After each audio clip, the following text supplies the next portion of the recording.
हमारी जो मीटिंग यहाँ आयोजित की गई है उसका मुख्य विषय है कि 2024 में जो लोकसभा का चुनाव है उस चुनाव में भारत में schedule caste, schedule tribe, OBC और माइनॉरिटीज़ का जो वोट बैंक है वो वोट बैंक एक मुश्त होकर एक साथ पड़े, जिससे जो फांसीवादी ताकतें हैं या देश को कमज़ोर करने वाली ताकतें हैं उनको मुंह तोड़ जवाब दिया जा सके। कुछ मुट्ठी भर लोग सपना सजो रहे हैं कि हम इस देश को हिंदू राष्ट्र बनाएंगे। हिंदू राष्ट्र का मतलब होता है उसमें एक राजा का होना, लोकतंत्र को समाप्त करना और एक व्यक्ति को राजा बनाना। उस राजा का एक संविधान होता है। तो जो हिंदू राष्ट्र की कल्पना कर रहे हैं उनका संविधान परोक्ष रूप से सामने है, वह है मनुस्मृति। मनुस्मृति का अर्थ है कि भारत में रहने वाले बहुजन समाज को दोबारा से गुलामी की दास्तां की ओर ले जाना।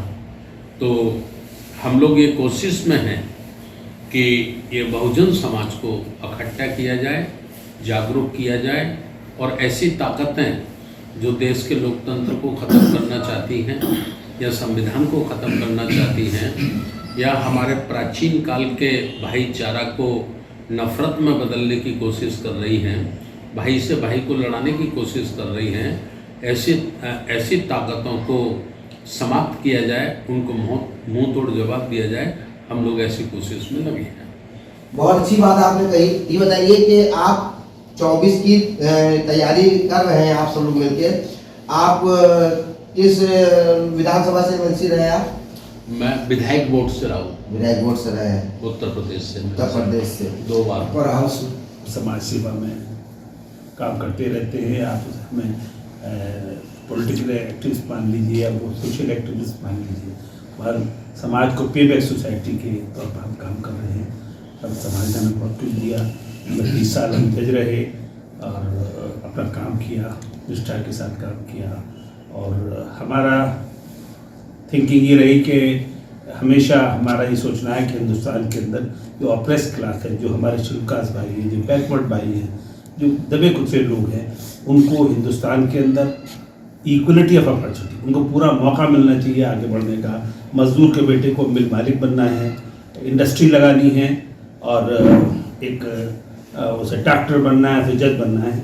बहरहाल जो हिंदुस्तान में जो हो रहा है, जो दूरी बढ़ रही है अमीर गरीब की, ये बहुत चिंता का विषय है।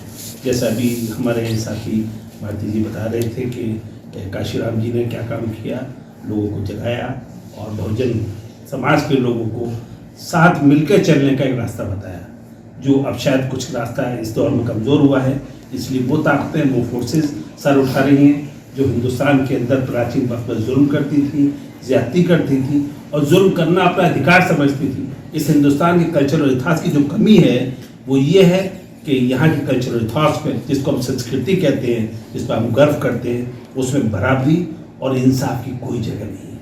इसीलिए समाज के अंदर जुल्म होता रहा, लेकिन हिंदुस्तान आज़ाद हुआ, उसके बाद वक्त बदला। एक हमारा रिजर्वेशन शेड्यूल कास्ट भाइयों के लिए हुआ, शेड्यूल ट्राइब भाइयों के लिए हुआ, वक्त ने करवट ली और वक्त ने दूसरी करवट ली। जब मंडल कमीशन रिपोर्ट लगी हुई वो दूसरी करवट थी। हमें तीसरी करवट का इंतजार है जहाँ पर पैसा बटेगा। एक तरफ जो हमारा भारत रिपब्लिक है वो अडानी रिपब्लिक न बन जाए, इस बात के लिए हमारी लड़ाई है। 2024 में हम उन ताकतों को हराएंगे, सब मिल के हराएंगे। लेकिन हम तभी हरा सकते हैं जब अम्बेडकरवाद, गांधीवाद, लेनिनवाद जब साथ होकर चलेंगे लोग। वैचारिक लड़ाई जब तक नहीं होगी इस मुल्क के अंदर कोई तब्दीली नहीं आ सकती। चलिए हम सब लोग मिल के आगे बढ़ें। जो लोग लड़ाई लड़ रहे हैं आरएसएस के खिलाफ, हम कम से कम उनका साथ दें। साथ ना दे सकें तो जबान से लब्बैक कहें। चलिए हम सब लोग साथ की लड़ाई